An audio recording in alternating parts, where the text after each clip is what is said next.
My name is Rachel Bennett. I'm 36 years old, and until 8 months ago, I thought I had the perfect marriage. My husband Daniel and I had been together for 12 years, married for 9. We had a beautiful home in suburban Connecticut, good careers, great friends. We were that couple other people envied. And then, on March 15th, Daniel came home from work and told me he'd gotten another woman pregnant. "I'm so sorry," he said, his eyes filled with tears. "I made a terrible mistake. I had an affair, and she's pregnant. She's keeping the baby." I remember sitting on our couch, unable to process what he was saying. Pregnant, another woman, a baby that wasn't mine. "I have to do the right thing," Daniel continued. "I want a divorce. I need to be there for this child. I need to marry her." For 6 weeks, I believed him, believed the affair was real, believed the pregnancy was real, believed my marriage was over because my husband had created a new family with someone else. But something kept nagging at me, small inconsistencies, things that didn't quite add up, a feeling deep in my gut that I was being lied to. So I hired a private investigator, the best one I could find, and what we discovered made my blood run cold. The woman wasn't pregnant. Had never been pregnant. The ultrasounds were fake. The symptoms were fabricated. The entire pregnancy was an elaborate con designed to destroy my marriage and steal my life. But it gets worse, so much worse, because when we finally figured out who this woman really was, when we uncovered her true identity and her motivation for doing this, I realized this wasn't a random affair gone wrong. This was calculated revenge. 10 years in the making, by someone I'd known my entire adult life. Let me take you back to the beginning, back to when I still believed my marriage was real. Daniel and I met in college, Boston University. I was 24, finishing my master's degree in marketing. He was 26, working on his MBA. We met at a mutual friends party, talked all night about our career ambitions, our dreams, our fears. He was smart, funny, kind, had this quiet confidence that I found incredibly attractive. We started dating seriously within a month. Within a year, we'd moved in together. Within 2 years, he proposed. Our wedding was in June, right on the Connecticut coast. Small ceremony, about 80 people. My parents, his parents, close friends. It felt perfect, like the beginning of everything I'd always wanted. For the first 8 years of our marriage, things were genuinely good. We both advanced in our careers. I became marketing director at a tech startup. Daniel became a senior financial analyst at an investment firm in Stamford. We bought a house in Fairfield, 3 bedrooms, beautiful yard, quiet neighborhood. We talked about starting a family, but kept putting it off. Always one more year, one more promotion, one more milestone to hit first. Looking back, I can see how we'd grown comfortable, maybe even complacent. We had our routines, our separate friend groups, our individual hobbies. We were partners, but we'd stopped being passionate. That's not an excuse for what Daniel did, but it's context for how the affair happened. It started in January, or at least that's when Daniel says it started. His company hired a new executive assistant, young, attractive, friendly. Her name was Emma Clark, 28 years old, recently moved to Connecticut from somewhere in the Midwest. Daniel mentioned her casually a few times. Emma organized the best team lunch. Emma found this great deal on conference travel. Nothing that raised any red flags, just normal workplace chatter. In February, Daniel started working late more often. "Big project," he said. "Quarterly reports due." I didn't think much of it. His job had always been demanding. He'd come home around 9 or 10 p.m., exhausted. We'd have a quick dinner, watch some TV, go to bed. Our conversations became more perfunctory, less connected. But I didn't suspect an affair, didn't even cross my mind. Because Daniel had never given me a reason not to trust him. In 9 years of marriage, he'd been loyal, devoted, present. Or so I thought. March 15th started like any other day. I worked from home, had back-to-back meetings, was barely aware Daniel had come home until he walked into my home office around 6:30. "Rachel, we need to talk," he said. Those 5 words, every spouse's nightmare. I closed my laptop, followed him downstairs to the living room, sat on the couch while he paced. "I've been having an affair," he said finally. No preamble, no softening, just the brutal truth. I felt like I'd been punched in the chest, couldn't breathe, couldn't speak. It started in January, with Emma, from my office. I know there's no excuse. I was wrong. I'm so sorry. "How long?" I managed to ask. 2 months, about 2 months. 2 months, 60 days of lies, 60 days of him coming home to me after being with someone else. "I ended it last week," Daniel continued. "Told her it was a mistake, that I loved you, that it could never happen again." Relief flooded through me. He'd ended it. It was over. We could work through this. Couples therapy, rebuilding trust. We could survive this. But then Daniel said the words that shattered everything. "But yesterday, Emma told me she's pregnant." The room started spinning. Pregnant. Another woman, carrying my husband's child. "She's keeping it," Daniel said, his voice cracking. "She wants me to be involved, wants me to be a father to this baby." "And what do you want?" I whispered. "I want to do the right thing. I can't abandon my child, Rachel. I have to be there. I have to. I think we need to get divorced." Divorced, because he'd gotten his mistress pregnant, because he was going to be a father, just not with me. I don't remember much of the rest of that conversation. I know I cried. I know I screamed. I know at some point I told him to get out of the house. He left around 9 p.m., said he'd stay with a friend, give me space to process. I sat alone in our living room until 3 in the morning, trying to understand how my entire life had just collapsed in a single conversation. The next few days were a blur of pain and shock. Daniel came back to collect some clothes. We had stilted, horrible conversations about logistics. He'd hired a lawyer. I should probably hire one too. We'd need to divide assets, sell the house eventually. "How far along is she?" I asked at one point. "About 8 weeks. Have you seen proof? Ultrasound? Doctor confirmation?" Daniel looked uncomfortable. "She showed me a positive pregnancy test, and she has an ultrasound scheduled for next week." "You haven't actually seen medical proof yet." "Rachel, why would she lie?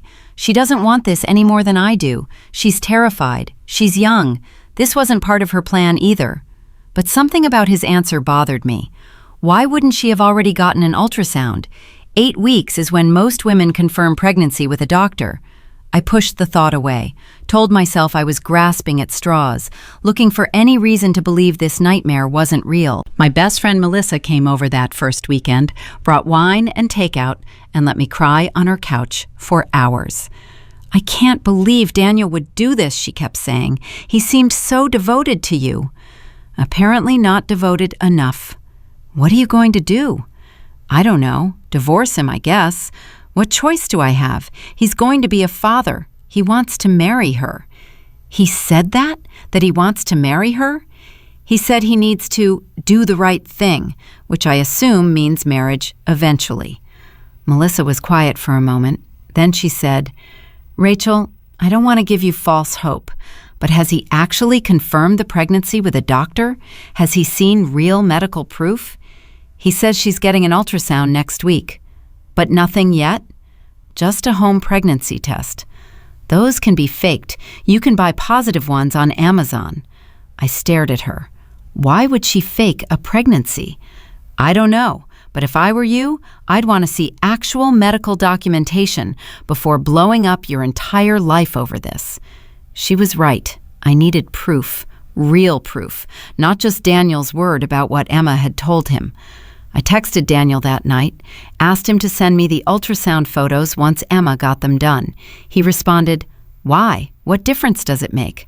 "I just need to see it, need it to be real before I accept this is happening." He didn't respond for 2 hours. Then, "Fine, I'll send them after her appointment Wednesday." Wednesday came. I waited all day, checking my phone obsessively. Finally, around 7 p.m., Daniel sent 3 photos, ultrasound images, black and white, grainy, a small blob in the center that was supposedly an 8-week-old fetus. I stared at them on my phone. They looked real, But how would I know? I'd never been pregnant, never seen an ultrasound in person. I saved the images, reverse image searched them on Google. Nothing came up. That was good, right? Meant they weren't just downloaded from the internet. But Melissa's words kept echoing in my head. Those can be faked. I knew someone who might be able to tell me if these were real. My cousin Jennifer. She was an OB/GYN in Boston. If anyone could spot a fake ultrasound, she could. I called Jennifer the next morning. "Hey, Rachel, long time. How are you?" "Not great, actually. I need a favor, a big one, and I need you to not ask questions." "Okay, what's going on?" "Can you look at some ultrasound images and tell me if they're real?" Silence. Then, "Rachel, what's happening?" "I'll explain later, I promise.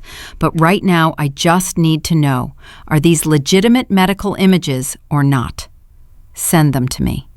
I forwarded the 3 photos Daniel had sent, waited anxiously while Jennifer reviewed them. 10 minutes later, my phone rang. "Rachel, where did you get these?" Jennifer's voice was tense. "Are they fake?" "I can't say for certain without more information, but there are some red flags." My heart started pounding. "What kind of red flags?" "First, there's no patient information. Real ultrasound images have the patient's name, date, medical facility, machine information. These have none of that." "Maybe that was cropped out." "Maybe, but also the image quality is too uniform. Real ultrasounds have variations in clarity depending on the fetus position, tissue density. These look processed, smoothed." "What does that mean?" "It means they might have been created using image editing software or generated from one of those fake ultrasound websites." "Those exist?" "Unfortunately, yes. You can literally go online, input custom information, and generate a fake ultrasound image. They've gotten pretty sophisticated." I felt dizzy. "So these might not be real?" "I'm saying they have characteristics consistent with fabricated images. If you can get me the actual medical records, doctor's name, facility name, date of service, I can verify if this appointment actually happened." "How would I get that?" "You'd have to ask whoever gave you these images for the full documentation." I called Daniel immediately. "I need the full medical records from Emma's ultrasound appointment." "What? Why?" "Because the images you sent me don't have any identifying information. I want to verify they're real." "Rachel, this is insane. Why would Emma fake a pregnancy?" "Then proving it's real should be easy. Just give me the name of the doctor, the medical facility, the date of service." Long silence. Then Daniel said, "I'll ask Emma." "You don't already know where she had the ultrasound done?" She didn't want me to come with her. Said it was too early, too complicated. She wanted to process it first." "So you haven't actually been to a doctor's appointment with her?" "No, but Daniel, you're talking about divorcing me and marrying this woman based on pregnancy you've never actually verified with your own eyes." "I trust her." "Why? You barely know her. You've known her for 3 months. You've been sleeping with her for 2. "Rachel, get me the medical records. Doctor's name, facility, everything. If this pregnancy is real, it should take 5 minutes to provide that information." I hung up before he could respond. Daniel didn't call back that night, or the next day, or the day after that. When he finally texted me 3 days later, his message was short. "Emma says you're harassing her, that you're trying to interfere with her medical privacy. She won't provide the records." "Then I don't believe the pregnancy is real," I responded. "You're in denial. You're looking for any reason to not accept what's happening. If she's really pregnant, why won't she prove it?" "Because it's none of your business. This is between me and her." "It's absolutely my business when you're asking me for a divorce based on this pregnancy." Daniel stopped responding. That's when I knew. Deep in my gut, something was very, very wrong with this situation. And that's when I hired a private investigator. His name was Marcus Webb, former police detective, now ran a private investigation firm in Hartford, specialized in infidelity cases, fraud investigations, background checks. I met with him in his office on a Tuesday morning. My husband says his mistress is pregnant, I explained, but she won't provide medical documentation. The ultrasound images look fake. I need you to find out the truth. Marcus took notes as I talked. What's the alleged mistress's name? Emma Clark. She's 28. Works as an executive assistant at Whitmore Financial in Stamford. That's where she met my husband. And your husband is Daniel Bennett? Yes, 38 years old, senior financial analyst at the same company. How long have they allegedly been involved? 2 months, January through March. He says he ended it when she told him about the pregnancy. Marcus nodded. Okay, first thing I'll do is verify Emma Clark's identity. Make sure she is who she says she is. Then I'll look into her background, her medical history if possible, and I'll conduct surveillance to see if there's any indication of pregnancy. How long will this take? Could be a week, could be a month. Depends what I find. I need answers as quickly as possible. My husband wants a divorce. He's talking about selling our house. I need to know if I'm fighting to save my marriage or if it's actually over. I understand. I'll move fast. I wrote Marcus a check for his retainer, $5,000, money I couldn't really afford to spend, but I had to know the truth. The first report came 3 days later. Marcus called me around noon. Rachel, I need to meet with you, in person, today if possible. His tone sent chills down my spine. What did you find? Not on the phone. Can you come to my office? I drove to Hartford immediately. Walked into Marcus's office with my heart pounding. Sit down, he said gently. I sat. Emma Clark isn't who she says she is. What do you mean? Marcus pulled out a folder, opened it, spread several documents across his desk. Emma Clark, age 28, allegedly from Illinois. That's the identity she's using at Whitmore Financial, but that's not her real name. Then who is she? Marcus slid a driver's license across the desk. A photo of Emma stared back at me, but the name on the license wasn't Emma Clark. It was Emily Brennan, and suddenly the world tilted sideways, because I knew that name. Oh my God, I whispered. You know her? Marcus asked. We went to college together, Boston University. She was my roommate junior year. Marcus leaned forward. Tell me about her. Emily Brennan. I hadn't thought about her in 10 years, hadn't spoken to her since we graduated. We'd been assigned as random roommates junior year, got along fine at first. Not best friends, but friendly. Lived together for 1 year, then went our separate ways senior year when I moved in with my then boyfriend. But something had happened that year. Something I'd almost forgotten about. Emily had developed a crush on Daniel. Daniel and I had just started dating that year. He'd come to our apartment sometimes to hang out, watch movies, study. Emily was always around, always inserting herself into our time together. At first I thought she was just being friendly, but then I started noticing how she looked at him, how she'd touch his arm when she laughed, how she'd find excuses to be alone with him. I confronted her about it in March of that year. Emily, I think you have feelings for Daniel, and it's making me uncomfortable. She denied it, said I was being paranoid. But after that conversation, she became cold, distant. We finished out the school year as cordial roommates, but nothing more. Senior year, I barely saw her. We were in different social circles, different classes, different lives. After graduation, I lost track of her completely, didn't think about her again. Until now. She was in love with Daniel, I told Marcus, 10 years ago, when we were in college. Marcus nodded slowly. That's motive. Motive for what? For this entire scheme, fake pregnancy, destroying your marriage. She wants your life, Rachel. She wants your husband, and she's been planning this for a very long time. Over the next week, Marcus pieced together Emily's entire plan. After college, Emily had struggled, couldn't find good jobs, moved around a lot. Chicago, Milwaukee, Cleveland, never stayed anywhere more than a year or two. Meanwhile, she'd been following my life obsessively. My LinkedIn profile, my Instagram, every public post I'd ever made about my marriage, my career, my life with Daniel. She'd watched me thrive while she struggled, watched me live the life she thought should have been hers, with the man she thought should have been hers, and at some point, she decided to take it all from me. 6 months ago, Emily had started planning. Changed her name legally to Emma Clark, created an entirely new identity. New resume, new references, new history. She'd researched Whitmore Financial, learned they were hiring an executive assistant, engineered her application to make herself the perfect candidate. She got the job specifically because Daniel worked there, specifically to get close to him, specifically to seduce him and destroy my marriage. And it had almost worked. But what about the pregnancy? I asked Marcus during our meeting. Is she actually pregnant? No, definitely not.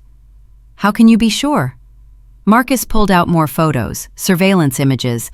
I've been following Emma for 5 days. She's shown 0 signs of pregnancy. No morning sickness, no fatigue, no doctor's appointments. She's been drinking alcohol at bars, eating sushi and deli meat, things pregnant women avoid. Maybe she's just not showing symptoms yet. She's also not pregnant. Marcus pulled out another document. I have a contact at a medical waste disposal company. They track which individuals have had recent lab work done at various facilities in Connecticut. Emma Clark has no recent pregnancy tests, no ultrasound appointments, no OB visits.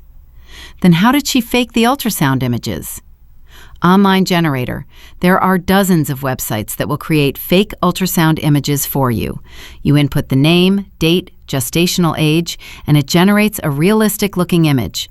The images your husband showed you were likely created using one of those sites. I felt rage building in my chest. She's been lying about everything. Yes, the pregnancy is fake. The affair, however, was real. She did seduce your husband. That part is true. Does Daniel know it's fake? I don't think so.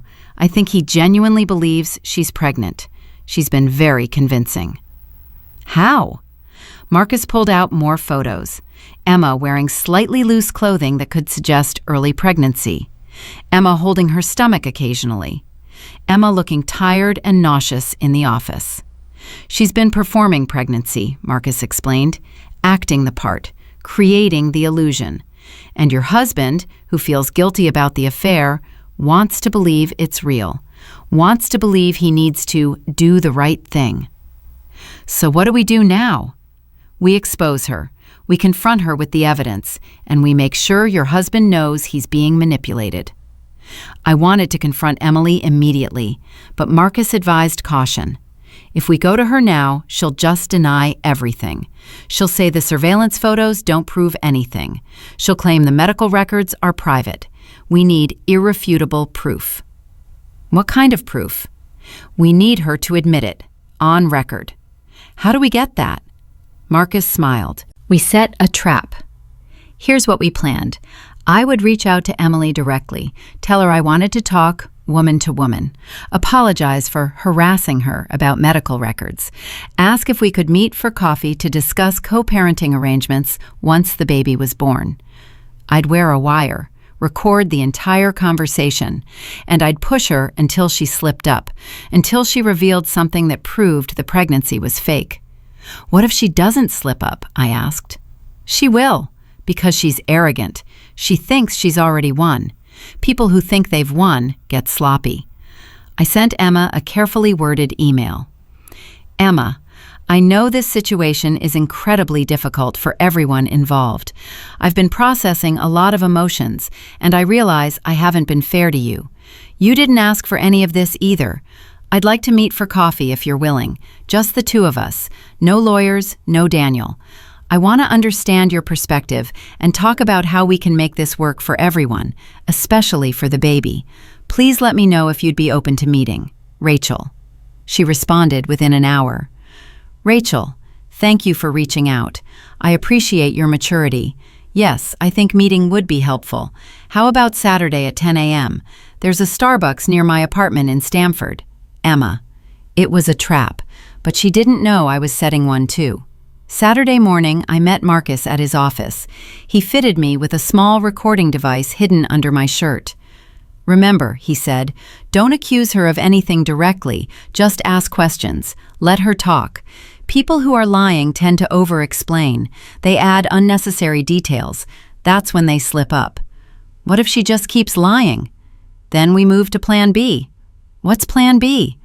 I'll tell you if we need it. For now, just focus on getting her talking.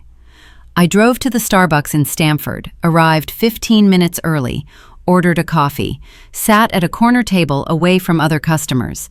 Emma arrived exactly on time. She looked different than I remembered from college. Older, obviously, but also harder, more calculating. She ordered a decaf latte, another performance of pregnancy, and sat down across from me. "Thank you for meeting me," I said.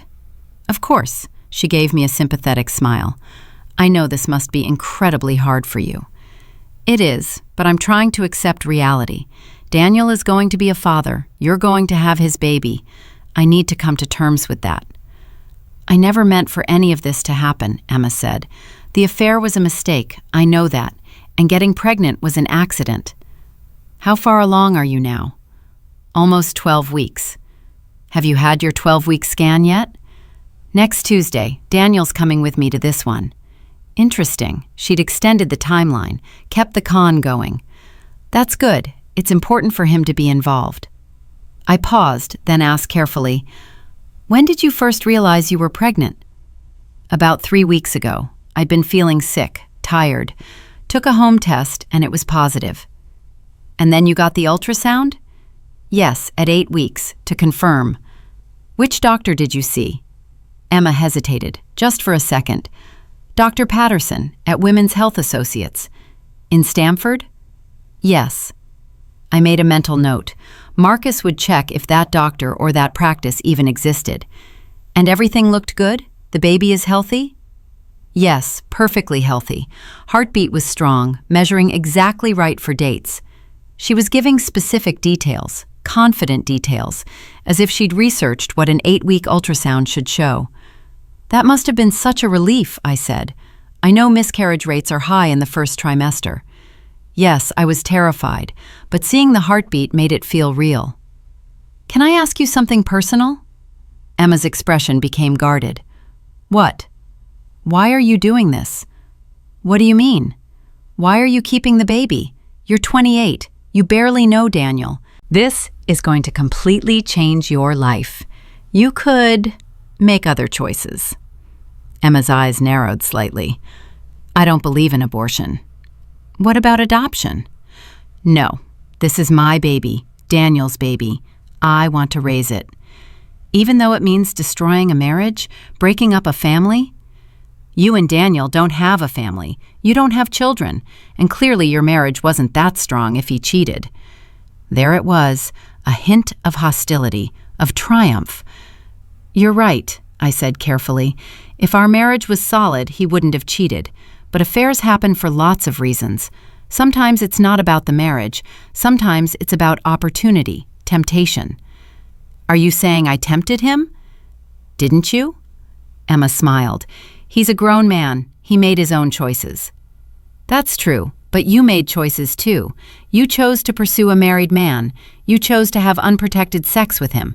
You chose to keep a pregnancy that you had to know would blow up his life.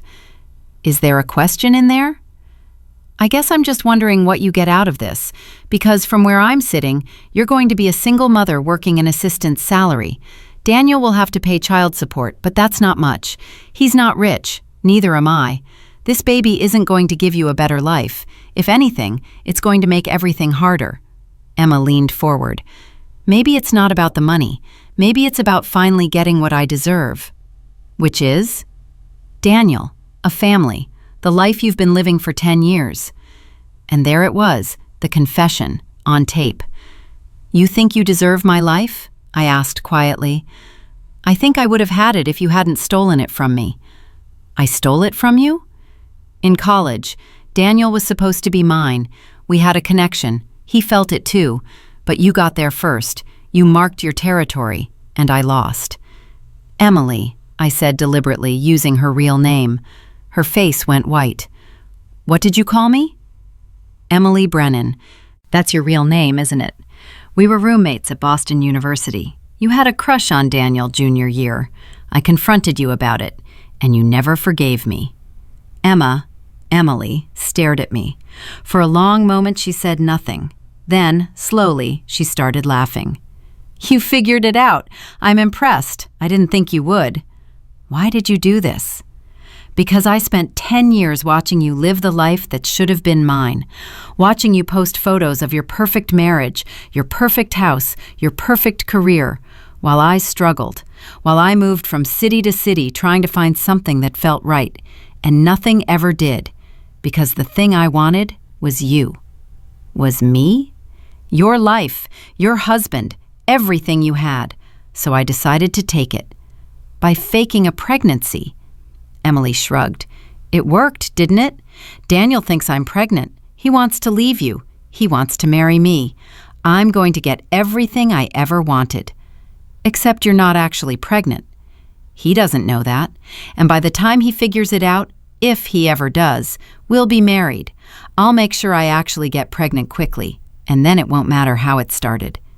You really think Daniel will marry you once he learns you're a liar? He won't learn I'm a liar, because you're not going to tell him. Why wouldn't I? Because you have no proof. Your word against mine. And Daniel wants to believe me. He wants to be a good man doing the right thing. He won't believe you even if you tell him. I have proof, I said quietly. No, you don't. Some fake surveillance photos of me not looking pregnant? That doesn't prove anything. I could just be lucky, not showing symptoms yet. You can't prove I'm not pregnant unless you force me to take a medical test, and I'll never agree to that. You just confessed, on tape. Emily's smile faltered. What? I pulled my shirt collar aside slightly, showing the recording device. Everything you just said was recorded. You admitted to faking the pregnancy, admitted to targeting Daniel specifically, admitted to planning this for 10 years. That's fraud, Emily. That's criminal. Emily's face went from white to red. She stood up abruptly. You can't use that. I didn't consent to being recorded. Connecticut is a one-party consent state. I only need my own consent to record our conversation. This is completely legal. You bitch. No, I'm a woman protecting her marriage from a con artist. Emily grabbed her bag, started to leave, then turned back. Daniel will never believe you. He'll think you fabricated this. He wants the baby to be real. He wants to be a father. Then let's go tell him together, right now. Let's see who he believes. We drove to Daniel and my house in separate cars. Emily tried to leave twice, but I followed her, made sure she didn't run. Daniel was home, confused when he opened the door to find both of us standing there. What's going on? We need to talk, I said, all three of us. We sat in the living room, the same room where Daniel had told me about the affair and the pregnancy 4 weeks ago. Rachel has been harassing me, Emily started immediately. She hired a private investigator to follow me. She recorded our conversation without telling me. She's not pregnant, I interrupted. She was never pregnant. The entire thing is a lie. Daniel looked at Emily. What is she talking about? She's in denial. She's trying to sabotage. Her real name is Emily Brennan. We went to college together. She was my roommate junior year. She had a crush on you back then. I confronted her about it, and she spent the last 10 years planning revenge. That's insane, Emily said. Is your name Emily Brennan? I asked. Emily hesitated just long enough for Daniel to notice. Emma? He asked quietly. It used to be, Emily admitted. I changed it legally. Lots of people change their names. Why didn't you tell me we'd all gone to college together? Because it didn't matter. That was 10 years ago. It matters, I said firmly, because it means this wasn't a random affair. She targeted you specifically, got a job at your company specifically, seduced you specifically, all to destroy our marriage. That's not true, Emily protested. Then take a pregnancy test. Right now, prove you're actually pregnant. I don't have to prove anything to you. Take a test, Daniel said quietly. Please, if you're really pregnant, just take a test and this all goes away. Emily's eyes filled with tears. You don't believe me? I want to believe you, but Rachel is raising some valid questions. If you take a test and it's positive, I'll never doubt you again. I'm not taking a test just because your ex-wife is paranoid. I'm not his ex-wife, I corrected. I'm still his wife. And I have a recording of you admitting the pregnancy is fake. Daniel's head swung toward me. What? I recorded our conversation this morning.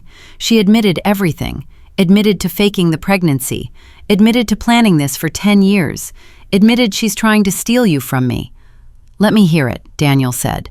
I pulled out my phone, played the recording. Emily's voice filled the room.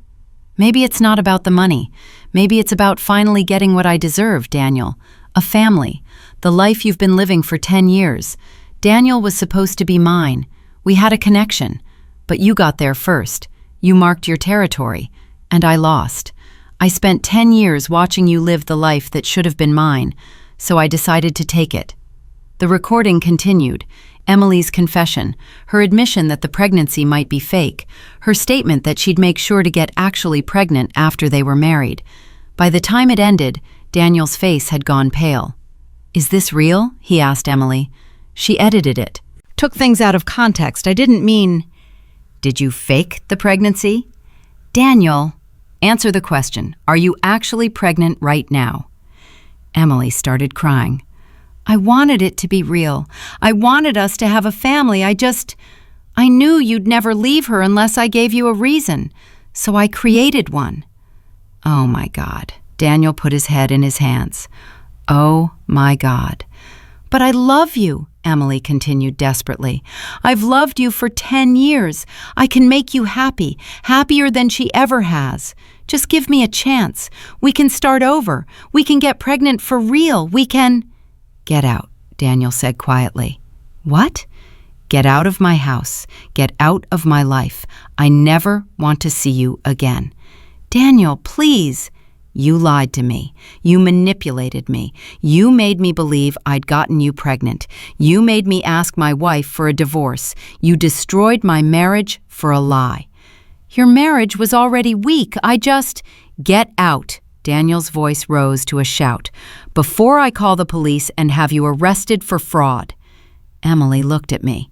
I met her eyes, saw rage and hatred and disappointment. She'd lost. After 10 years of planning, she'd lost. She grabbed her bag and left without another word. After Emily was gone, Daniel and I sat in silence for a long time. "I'm so sorry," he finally said. "I can't believe I fell for it. I can't believe I was so stupid." "She was convincing," I said quietly. "She planned this carefully. I still cheated on you. The pregnancy was fake, but the affair was real. I still betrayed you." "Yes, you did. I don't deserve your forgiveness." "No, you don't. But I'm asking for it anyway. Rachel, please. I made a terrible mistake. I let my ego and my guilt blind me. But I love you. I've always loved you. Is there any way we can fix this?" I looked at my husband, the man I'd been with for 12 years, the man who'd just asked another woman for a divorce so he could marry her and raise their fake baby. Could I forgive him? Could we come back from this? I didn't know. "I need time," I said finally. "I need space to figure out if I can ever trust you again. Whatever you need, I'll do whatever it takes. I want you to move out, at least for a few months. I need to be alone to think. Okay, I'll stay with my brother. And we're going to therapy, both of us individually and together as a couple. If there's any chance of saving this marriage, we need professional help." "Agreed, whatever you want. I also need to understand why you cheated. What was missing in our marriage that made you vulnerable to her manipulation?" Daniel was quiet for a long moment. Then he said, "I think we'd gotten complacent, stopped prioritizing each other, stopped being intentional about our relationship. And when someone young and exciting showed interest in me, I was flattered. I felt seen again." "So you cheated because I didn't make you feel special enough?" "No, I cheated because I made selfish choices, because I let my ego override my commitment to you, because I'm weak. This is my fault, Rachel, not yours, mine." It was the right answer, but it still hurt. Daniel moved out that weekend. We started couples therapy the following week. I also filed a police report against Emily for fraud. The police were skeptical at first. Fake pregnancies aren't technically illegal unless money changes hands. But when I showed them the recording, when Marcus provided all his documentation, they agreed to investigate. It turned out Emily had done this before, twice, in Cleveland and Milwaukee, both times with married men. Both times she'd faked pregnancies to try to break up their marriages. She'd never been caught before because the men had been too embarrassed to report it. But now, with my case as evidence, those other victims came forward. Emily was charged with fraud, identity theft, and criminal harassment. She pled guilty to avoid trial. Got 2 years probation and mandatory psychiatric counseling. She also had to pay restitution, all the money I'd spent on the private investigator, plus emotional damages. I'll probably never see most of that money. But knowing she has a criminal record, knowing she can't do this to anyone else, that's enough. Therapy was brutal. Every week, Daniel and I sat in Dr. Morrison's office and ripped open old wounds. Why had he cheated? What had been missing in our marriage? Why hadn't he come to me when he was feeling disconnected? And for me, why had I become complacent? Why had I stopped prioritizing our relationship? How could I ever trust him again? Some days I thought we could make it. Other days I was certain our marriage was over. 6 months after Emily's confession, I still didn't have an answer. It's been 8 months now since Daniel told me he'd gotten another woman pregnant. 8 months since my world collapsed. Daniel and I are still separated. He's still living with his brother. We see each other twice a week for therapy sessions and occasional dinners. We're rebuilding slowly, learning to communicate, learning to prioritize each other again, learning to be intentional about our relationship. I don't know if we'll make it. Some days I think I can forgive him. Other days the betrayal feels too big to overcome. But I'm trying. We're both trying. As for Emily, she disappeared after her conviction, moved out of state. I don't know where she is now. Don't care. She failed. That's what matters. She spent 10 years planning revenge, and she failed. People ask me sometimes how I'm doing, if I'm okay, if Daniel and I will stay together. And honestly, I don't know. What I do know is this: trust is fragile, marriage is work, and grudges can destroy lives if you let them fester. Emily let her jealousy and resentment consume her for a decade. She built an entire fake identity just to get revenge on someone who'd had the audacity to date the man she wanted. That's not love. That's obsession. That's mental illness. But it's also a warning, because anyone can become the target of someone else's unhealthy fixation. Anyone can have their life upended by a person from their past seeking revenge. If this story teaches you anything, it's this: pay attention to red flags. Question things that don't make sense. Don't accept life-changing news without verification. If I hadn't pushed for proof, if I hadn't questioned those ultrasound images, if I hadn't hired that private investigator, Emily would have won. Daniel and I would be divorced. She'd be married to him. And eventually, when the pregnancy could no longer be faked, she'd have found a way to explain it away. Miscarriage, maybe. Or she'd have actually gotten pregnant quickly to cover the lie. She almost destroyed my entire life. But she didn't, because I trusted my instincts, because I demanded proof, because I fought back. My name is Rachel Bennett. I'm 36 years old, and 8 months ago, my husband's mistress tried to steal my life with a fake pregnancy. She faked ultrasounds purchased from online generators. She performed pregnancy symptoms. She manipulated my husband's guilt. She nearly succeeded in destroying a 12-year marriage. But I caught her, I exposed her, and I saved my marriage. Or at least, I saved the possibility of saving it. Whether Daniel and I actually make it, that's still being written. But I know this: I'm not a victim. I'm a survivor. I'm a woman who refused to accept a devastating reality without proof, who trusted her instincts, even when everyone said she was in denial. And if you're in a situation right now where something doesn't feel right, where someone's story has holes, where your gut is screaming that you're being lied to, listen to it. Demand proof. Ask questions. Verify everything. Because sometimes the person trying to destroy your life is someone you never saw coming, someone from your past, someone who's been planning their revenge for years. Don't let them win. If this story opened your eyes about fake pregnancies and long-term revenge plots, hit that like button right now. Subscribe for more real stories about betrayal, deception, and fighting for your marriage. Drop a comment below. Tell me your name and where you're from. Have you ever been lied to about a pregnancy? How did you find out the truth? Share this with someone who needs to hear it. Someone who's being told devastating news without proof. Someone who needs permission to question what they're being told. Remember, trust your instincts, demand proof, and never accept life-changing news without verification. Thanks for watching. I'll see you in the next video.